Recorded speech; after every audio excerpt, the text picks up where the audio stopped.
I've been a trucker for varying companies for 10 years. 3 years ago, I was working for a warehouse company in Kansas doing shipments.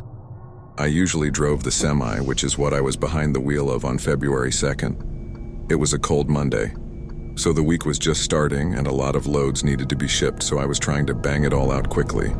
I started driving at 3 p.m. and intended on getting to the destination that same night. I didn't want to have to pull off on the side of the road somewhere to sleep. I did around 5 above the speed limit after 12 eyes, which is fast for a semi. I was starting to feel very tired, but the destination was less than an hour away, and I figured I could do it. My eyes were getting dry and it was starting to become a chore just to keep them wide open. I splashed some water on my hand and then rubbed it on my face. It helped a little bit in waking me up. My truck was the only vehicle on this road at this hour, so besides my headlights, the road was completely dark. I remember reaching to take a sip of my water and almost spitting it out when I saw a figure approaching fast up in the distance.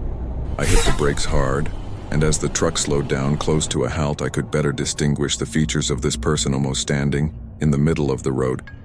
He seemed to be wearing all black with some kind of black scarf wrapped around his neck, and he had an unnaturally long neck. I know it's a weird thing to pick up on, but it was almost freaky looking. His face itself, however, was a complete blur. They could make out any features.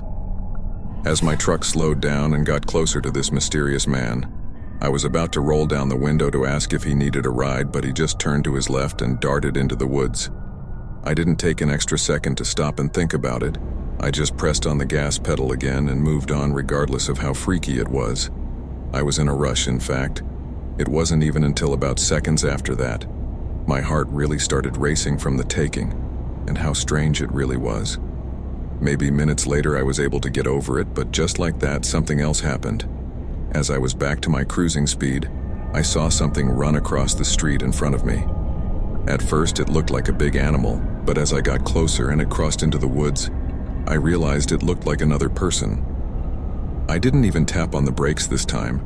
I just kept going, and I kept rooming down the road, maybe even stepping on the gas a little more just because I was starting to get freaked out and wanted to get there faster. Another few minutes went by with nothing happening. However, I was getting increasingly tired, and at times I was even swerving into the other lane a little bit. Minutes or so left in the drive, and I didn't know if I could make it anymore. I started looking around for good places to pull over and park for the night. There was eventually a little opening on the side of the road made of gravel. I guess it was meant to be just a little parking rest stop kind of thing. I pulled the semi into it, parked it, and leaned back and rested my eyes. I fell asleep for not even an hour, just to wake up out of nowhere to the darkness. I still don't know what woke me up, but as I looked outside through the windshield, something in my gut was telling me to turn on the headlights, and so I flicked the knob and lights lit up the surrounding area in front of my truck. There was something in front of the truck though. A man. That's a man with the black scarf I'd seen earlier standing on the side of the road. Now I could see his face much clearer. He had a very wide smile, and his eyes were open as wide as possible, and he looked right at me through the windshield. I turned the truck on and pulled it out of that little clearing as best as possible. I didn't know what to think. How could he have walked miles from where I had seen him last? I didn't stop again that night until I made it to my destination. From there, I fell asleep in the parking lot and woke up early the next morning. Now, the only logical explanation I could think of is that my mind was playing tricks on me because I had been seeing strange things all night. I've never heard of a hallucination being so vivid and terrifying though, and that's the part that still really confuses and scares me.